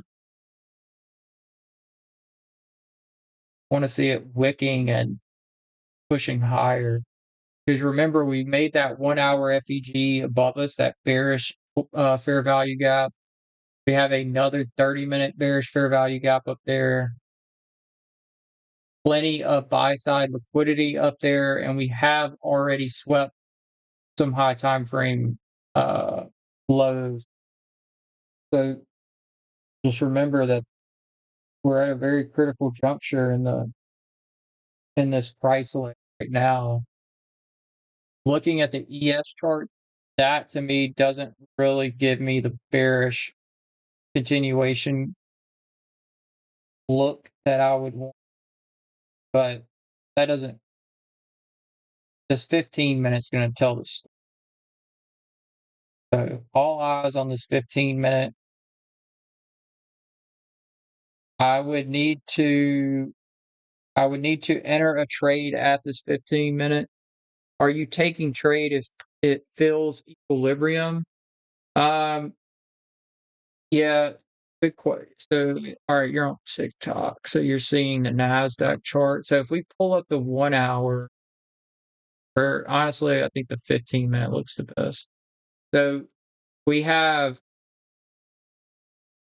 this swing high, swing low that I'm getting my equilibrium from is actually the 15-minute range, the 30-minute dealing range, and the 1 hour dealing range, just based on the market structure of this specific price leg. This is the high and low of all those time frames. What I was trying to look for was the 11 a.m. candle to open higher and give us the manipulation wick of a bearish 1 hour candle. Okay. And I use this to time the move of the market so that I'm not entering too early. And the more manipulation I see, the more confident I am in my trade direction. So you're asking if this equilibrium gets hit, would I enter? I would. I don't want to say like 100% yes, that's what I'm waiting for to trigger my entry. I have a couple things that I would probably enter off of. I would like it if it would wick up and reject off of equilibrium, reject under the 4 hour open where that candle's not flipping bullish, and then start kind of turning back over to the downside. That would be ideal. And what we might get here, guys, is we've got this impulsivity down. We may get a slow bullish grind back up, back into these, and then get this delivery in the PM session from that 1 hour FEG up there.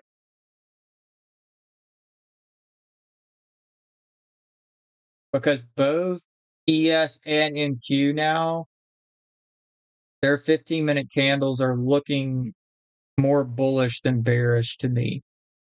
Obviously, we got 7 minutes left. A lot can change in that time. So.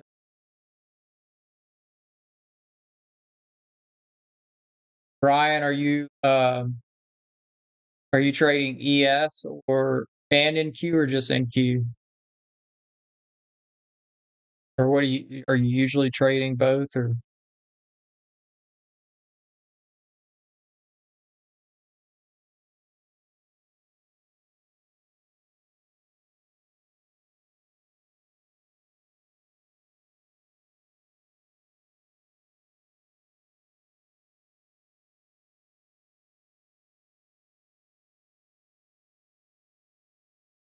Now this is getting a little more interesting, guys.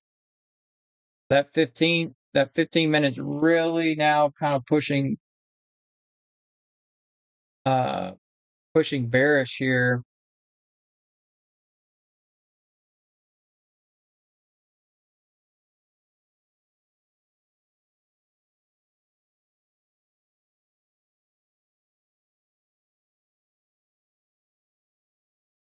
So what is this take NQ to the 5 minute? Well,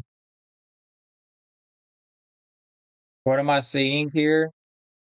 We did get this bullish response off of equilibrium on both NQ and ES, but as soon as we did it and we made a run higher on the wick, we failed, and now we're coming right back to retest equilibrium again. I think that this is showing us the direction that it wants to go. So 5 minutes left on this 15. I'm going to start to kind of play around with ideas.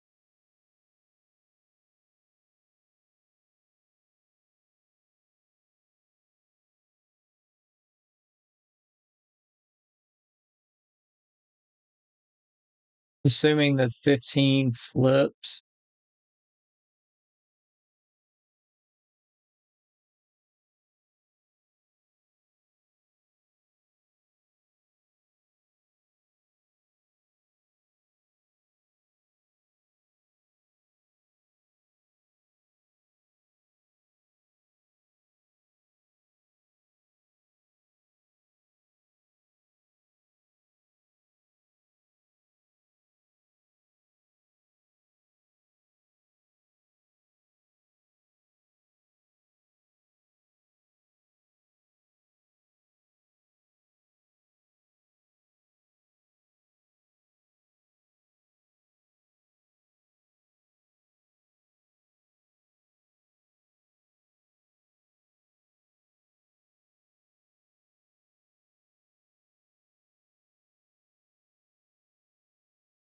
So we would be potentially looking for our entry off of the new 15-minute and new 30-minute candle. So we would, uh, based on how it's looking right now, we would get the IFEG here. And then what would we look for? Same thing on the 15-minute and the 30-minute candle. Open higher, tap something of significance. I think that retapping the IFEG is what we should look for, and then look for it to be a down closing bearish candle. 2 minutes, 40 seconds. And then we're going to see how this 15-minute closes. We need ES is kind of hanging around right above equilibrium, right at the bottom of its M15 bullish FEG. There we go. There we go. We want it to really start to show its hand to us. Tip its hat. Show us your direction. And then when that next 15 minutes starts, look for the high wick of the 15-minute candle. We could potentially look for short entries at that point.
and that thing way up.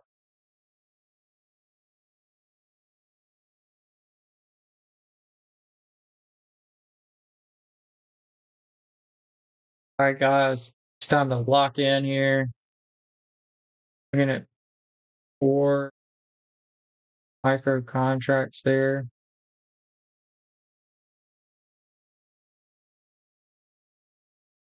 All right, what are we looking for?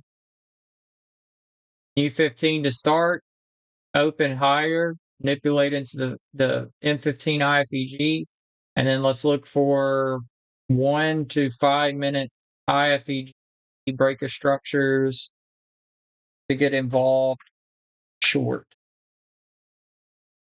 So let's go ahead and mark these out.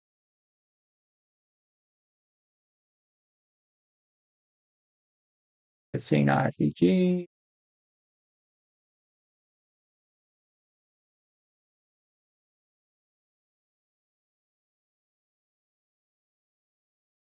And we close, well, NQ is right at equilibrium. ES is actually under its equilibrium.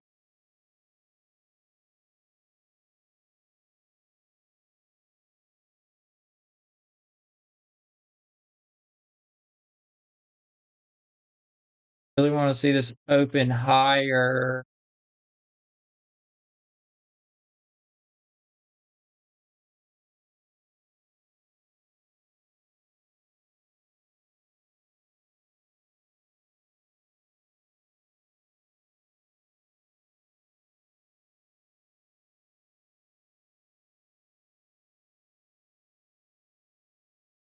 Magnet up there.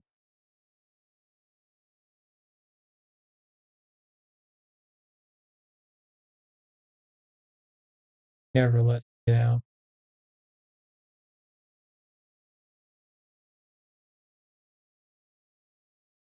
This starts to run off, guys. Just honestly, yeah, I mean, this is not a bad trade. Stop loss above that swing high, entering here. I don't think that that's necessarily a bad trade. Really wanted that IFEG tap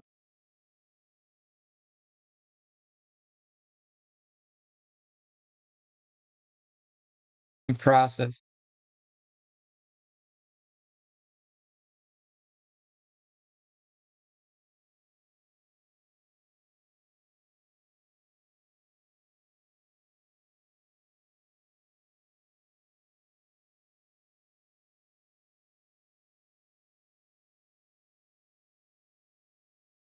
May just run off. I don't think that's a bad trade though. What I just put up there, I don't think that this is necessarily a bad trade. It's just really what I not really what I want to start my week with.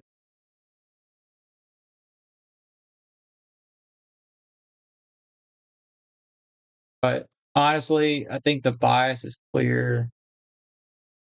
I mean, I'm trying to find a reason to get involved, to be honest, because I like the move. Just wanted that IFEG retap.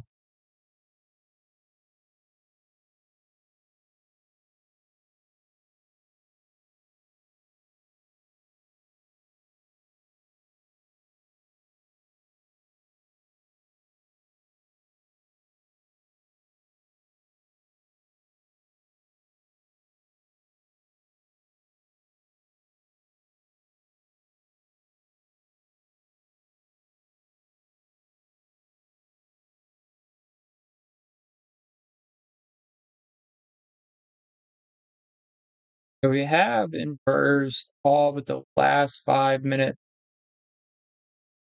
FEG. We actually just tapped the last one in this leg right here.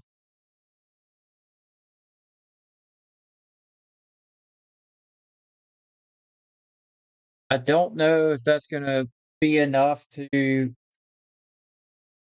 get us all the way back up here,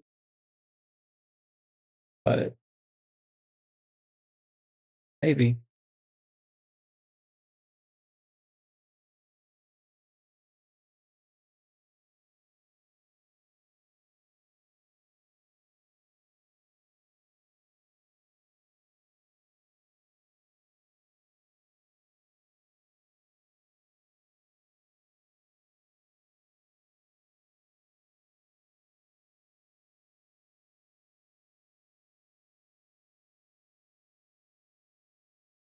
I entered after this 5 minutes.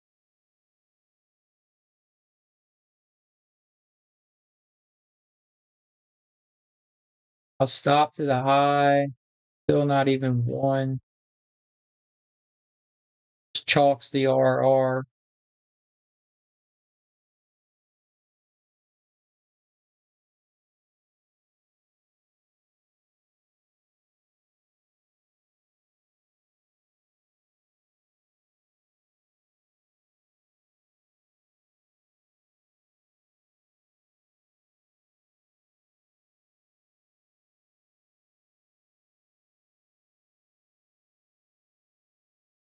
Oh,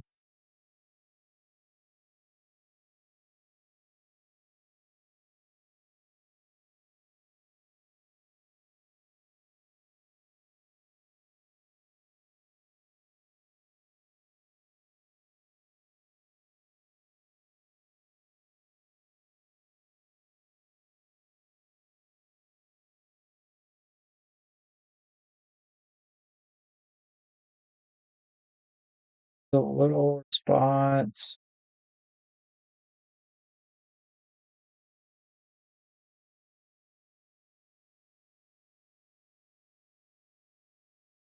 At 1 hour, really extended now, as you can see.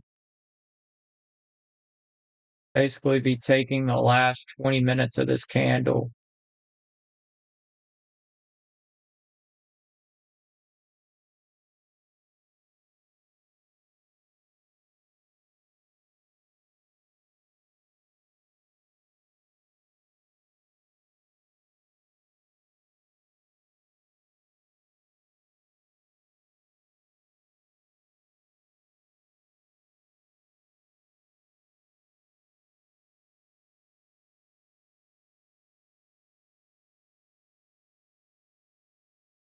All right, guys. I think that now that ES is running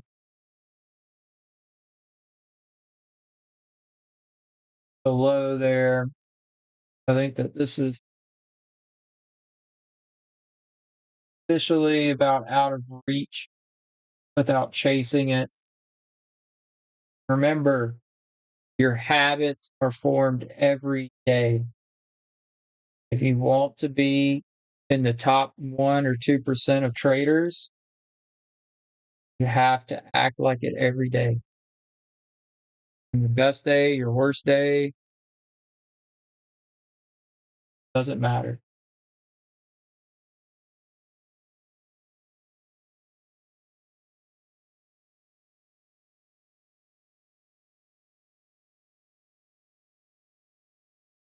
Yeah, this is about to deliver. Again, I don't hate this trade in here. Like once we got this 15 to go IFEG, you could have, I mean, easily taken just that candle closure, stop above the high, and then targeted this monthly FEG.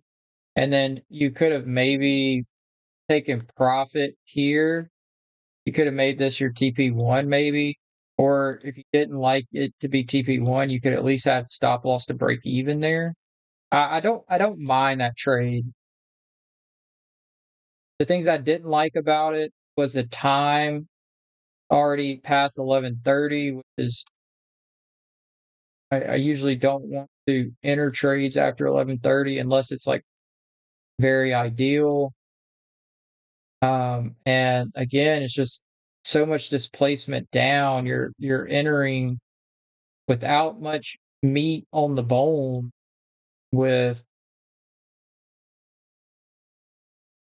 whole bunch of a whole bunch of stuff higher that could potentially want to run into at any point. So I appreciate everybody joining the stream. TikTok, this was only my second time live on TikTok. I appreciate everybody that came in and stopped by and sat in on the trading session today. Drop my profile a follow so you guys can join my next one.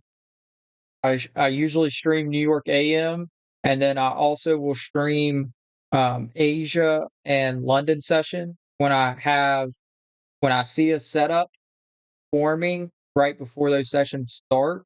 Then I will jump on, stream, and trade those sessions. I don't just trade those sessions for no reason.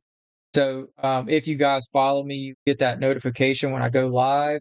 If you see that pop up during Asia or London, just know it's because I got something that I really like.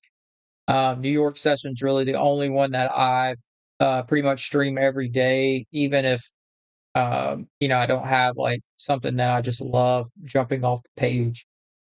So give me a follow so that you can make sure to be notified on my when I go live next. Anybody see Twitch people? I think a couple of you guys are not following. Make sure you guys follow to get that notification. Anybody on TikTok? I am streaming full screen landscape on YouTube, Kick, and Twitch.